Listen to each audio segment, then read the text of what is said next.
Salut à tous et bienvenue sur VE974. Je suis ravi de vous accueillir aujourd'hui pour un nouvel essai routier. Aujourd'hui, on est en compagnie de Robert de la Kia e-Niro. Voilà. Donc c'est la cousine à la Hyundai Kona qu'on a pu essayer l'année dernière, donc il y a quasiment 8 mois maintenant. Donc la même structure au niveau technologie, la même batterie de 64 kWh et le même moteur de 204 chevaux 100% électrique. Ce Kia e-Niro va se différencier un petit peu de ses cousins hybrides et hybrides rechargeables avec quelques points de distinction extérieure, dont cette calandre fermée, bien sûr, propre au véhicule électrique, qu'on retrouve sur cette version électrique. On va avoir la petite trappe de recharge à l'avant également et ces feux diurnes 100% LED. Donc qui lui donne un petit côté un petit peu plus moderne sur cette version électrique qu'on n'a pas sur les versions hybrides et hybrides rechargeables. Donc ça lui donne cette signature un petit peu de ce modèle électrique. Également sur ces jantes, des jantes quasiment fermées, justement pour gagner en autonomie grâce à ces jantes aérodynamiques. Donc des jantes en 17 pouces sur notre version. Sur le reste, ça reste la base vraiment d'un Niro.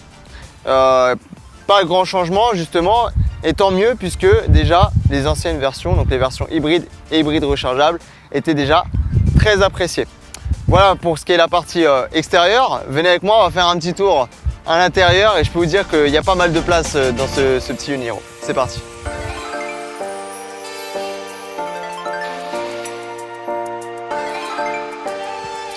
Voilà, on se retrouve à l'intérieur de ce Kia e-Niro. Donc au niveau de l'intérieur, très surpris, la qualité des matériaux est vraiment de bonne qualité. On a des plastiques moussés un petit peu partout, du simili-cuir avec surpiqûre sur le volant, sur les montants de porte. Les sièges sont vraiment très confortables, vraiment on se sent vraiment bien. Et en plus, l'avantage du conducteur, c'est qu'on a les réglages électroniques pour vraiment se mettre en mode confort. Donc ça, vraiment, on se sent bien à l'intérieur, c'est bien fini.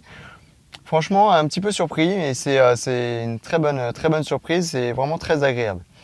Au niveau technologie, on a l'écran principal avec les données de conduite centrale, donc avec quelques menus assez sympas qui se contrôlent directement avec les commandes au volant, et l'écran multimédia. Alors, si vous avez vu notre essai de l'iPace, on regrettait que sur l'iPace, il y ait trop de menus, trop de sous-menus. Ce soit vraiment, ça part un peu trop loin. Il y a un petit temps d'adaptation à avoir. Alors que là, pas du tout. Ça a été très bien fait. Vraiment simplifié au maximum. Radio, téléphone, le menu pour la voiture pour un petit peu voir ses performances en éco-conduite.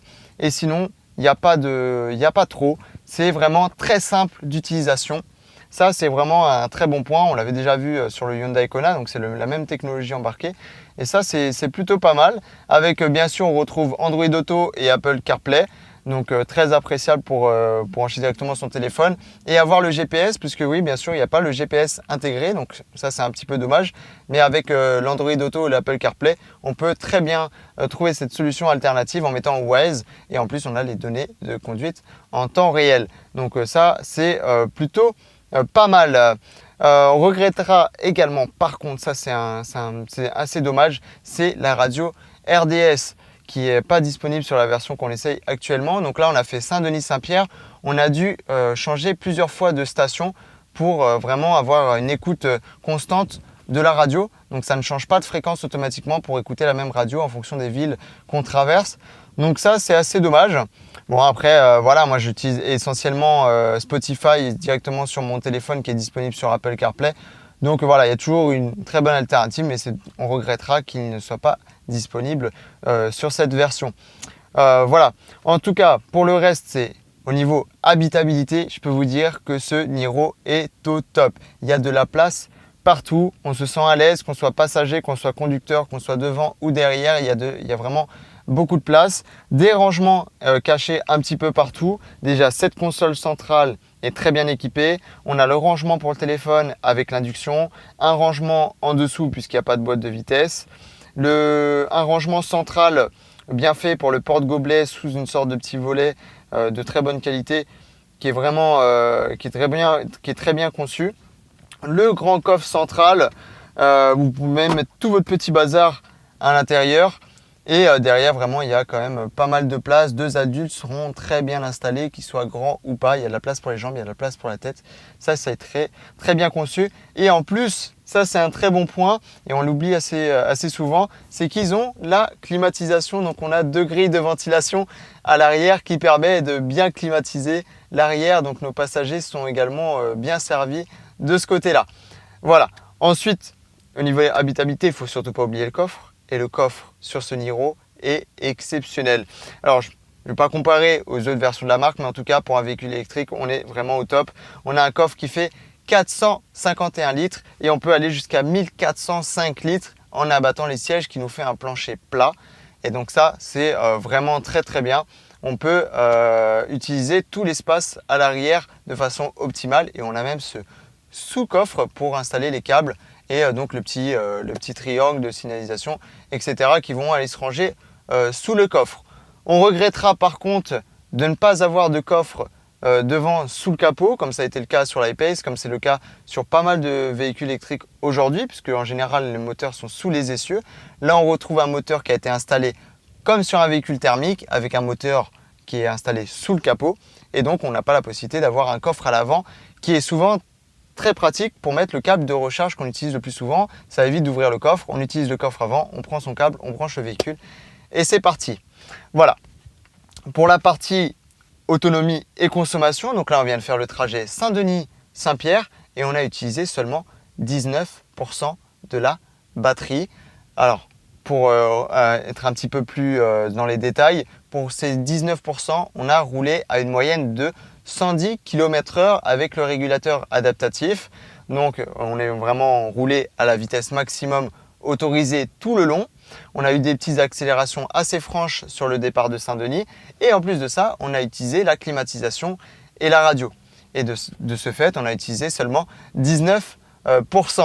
Voilà, je suis en train de voir Gérard, notre caméraman, qui est en train de mourir justement parce qu'on a coupé la climatisation pour la capture son. Et je peux dire qu'elle est vraiment très efficace quand elle fonctionne, parce que quand on l'arrête, on a l'impression de cuire à l'intérieur. Donc voilà, on a une très bonne clim dans ce véhicule et on l'a bien utilisé tout le long, Saint-Denis, Saint-Pierre, et elle fonctionne très bien. Et le fait d'avoir les ventilations arrière, on a l'impression que ça va plus vite, d'avoir la température globale du véhicule qui redescend rapidement. Donc ça, c'est plutôt un bon point. Donc là, on va monter au col de Bellevue.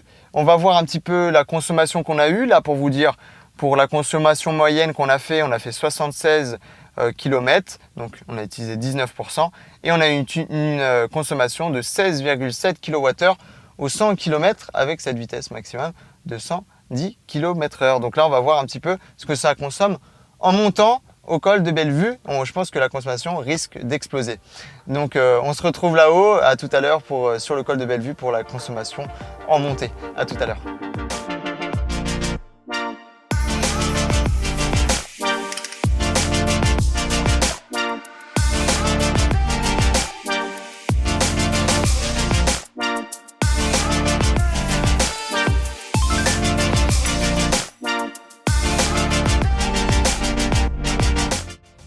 Voilà, donc on se trouve maintenant au col de Bellevue, donc on est à la moitié de notre parcours entre Saint-Pierre et Saint-Denis. Donc la consommation en montée a largement été supérieure à ce qu'on a eu entre Saint-Denis et Saint-Pierre. On est passé à 40 kWh au 100 km, donc c'est une assez grosse consommation, mais qui reste raisonnable malgré la façon dont on a monté, un peu à la façon de l'I-Pace. Je me suis quand même amusé avec les 204 chevaux sur chaque voie de dépassement. On s'est même amusé avec une moto à certains moments en mode sport. On a fait un petit peu joujou, donc avec une moto, donc c'était assez sympa, donc pour montrer qu'elle a quand même une grosse consommation, mais qui ne reste pas quelque chose non plus d'extravagant et qui est largement dans les clous si vous en avez besoin pour monter. Donc là maintenant l'avantage c'est qu'on va redescendre, donc on va pouvoir voir un petit peu sa capacité à se recharger grâce donc à ce dénivelé négatif. Donc là on a utilisé 20% pour faire Saint-Pierre, le col de Bellevue, et on va maintenant calculer combien on va consommer, donc combien on va pouvoir récupérer entre Bellevue et Saint-Benoît, qui va être un peu l'intermittence entre le Bellevue et Saint-Denis. Voilà, on va reprendre la route. Tout ce que j'ai à dire jusqu'à maintenant, c'est que le mode confort est top. Il nous manque peut-être l'affichage tête haute que j'ai remarqué en montant. Ça me manquait un petit peu pour voir un petit peu l'afficheur kilométrique. Mais à part ça, on est vraiment au top dans ce Niro. Voilà, on reprend la route. On se retrouve à Saint-Denis pour la conclusion. Et puis, on verra un petit peu la récupération qu'elle a eue sur ce dénivelé. À tout à l'heure.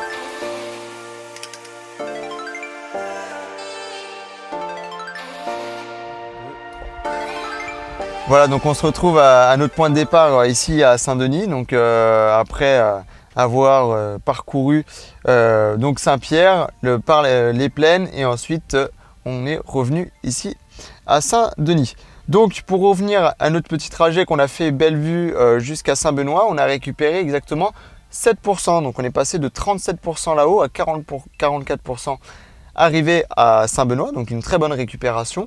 Un véhicule qui est vraiment très efficient, surtout grâce à ces petites palettes au volant sur lesquelles on a pu jouer, donc qui vous permet de plus ou moins récupérer d'énergie en fonction de la puissance de recharge que vous mettez dessus, entre le niveau 0 qui est en roue libre et jusqu'au niveau 3 où là vous êtes vraiment en gros frein moteur. Il n'y a plus qu'à lâcher l'accélérateur pour avoir ce frein moteur régénérateur très important, et qui permet vraiment de récupérer pas mal de kilomètres et pas mal de pourcentage d'autonomie. Voilà, ensuite pour faire Saint-Benoît jusqu'ici à Saint-Denis, on a consommé 12%, donc on est reparti, on est arrivé ici avec 32% de batterie. On a une moyenne en termes de consommation d'à peu près 15 kWh au 100 km, donc c'est une très bonne moyenne.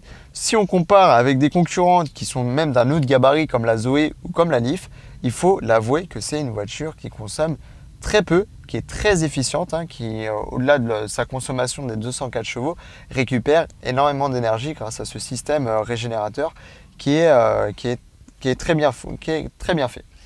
Voilà. Sur notre calcul total, donc Saint-Denis en passant par les plaines, on a fait un calcul, on arrive à peu près à une autonomie de 430 km pour le 0 à 100 en termes de batterie. Et donc on est proche de l'autonomie annoncée de 455 km en norme WLTP. Voilà, au niveau de son confort sur l'intégralité de notre parcours, je peux vous dire que ça a été vraiment agréable, que ce soit en tant que conducteur ou passager, devant ou derrière, on est vraiment à l'aise dans ce Niro, il y a beaucoup de place, on se sent très bien. Donc vraiment, de ce côté-là, c'est un très bon point qu'a ce véhicule, c'est son confort et son habitabilité qui sont vraiment un très très très bon point pour lui. Ensuite, on va rapidement parler de puissance de recharge. On en avait parlé pour le Kona, mais c'est le même. Donc on a une batterie quand même de 64 kWh sous le plancher. Il faut bien la nourrir. Donc comptez 30 heures sur une prise domestique 220. Donc c'est pas du tout adapté à ce genre de batterie. C'est comme l'I-Pace. Ce sont des véhicules qui ont de très grosses batteries et qu'il faut rarement utiliser ce système de recharge, sauf si vous faites peu de kilomètres. Sinon, il faudra s'adapter avec installer une borne de 7 kW à la maison, une wallbox. Et là, comptez à peu près 9 heures pour faire le plein. Donc de 0 à 100, ce qui n'arrive quasiment jamais, sauf si vous avez fait plus de 400 km dans votre journée. Comptez seulement 1 heure de recharge pour faire le plein sur une borne 100 kW qui ne sont pas encore disponibles à La Réunion, donc sur les très gros chargeurs métropolitains. Entre autres de ce véhicule, on a des aides à la conduite qui sont pas mal. Donc on a utilisé ce système donc de régulateur adaptatif avec suivi de ligne qui fait une conduite semi-autonome. On s'est fait quelques frayeurs quand même à certains endroits. Il faut rester vigilant sur son utilisation, l'utiliser à une vitesse constante. On l'a poussé à 110, un peu plus de 110. Faut l'avouer que c'est pas trop adapté. Vaut mieux l'utiliser à 90-100 km/h. Il est plus adapté dans ces conditions-là, surtout dans les courbes. S'il y a un camion ou une voiture sur les côtés, il faut faire attention parce qu'elle a tendance à mordre un petit peu sur la voie d'à côté. Mais sinon, c'est vrai que c'est assez reposant quand on l'utilise. Ça permet de conduire en étant un peu plus serein, un peu moins stressé. Donc ça, c'est pas mal. Il faut l'utiliser, il faut vraiment le tester pour le comprendre, pour le vivre. Mais je tiens à le redire, rester vigilant lors de son utilisation. Voilà. Pour ce qui est du prix de cette version premium qu'on a pu avoir à l'essai, qui est la premium locale à La Réunion, puisqu'il y a pas mal d'options qui ne sont pas disponibles ici comparé à la métropole, comptez bonus déduit 45 700 €, clé en main, donc voilà, qui a un très bon prix pour un véhicule qui fait quand même 200 chevaux en termes en puissance et donc plus de 400 km d'autonomie en véhicule électrique. Donc c'est assez cher, mais ça reste un véhicule exceptionnel et ça les vaut. Voilà, j'espère en tout cas que cet essai vous a plu. Pas mal d'essais à venir dans les mois à venir très bientôt. On vous en dira un peu plus sur la page VE974.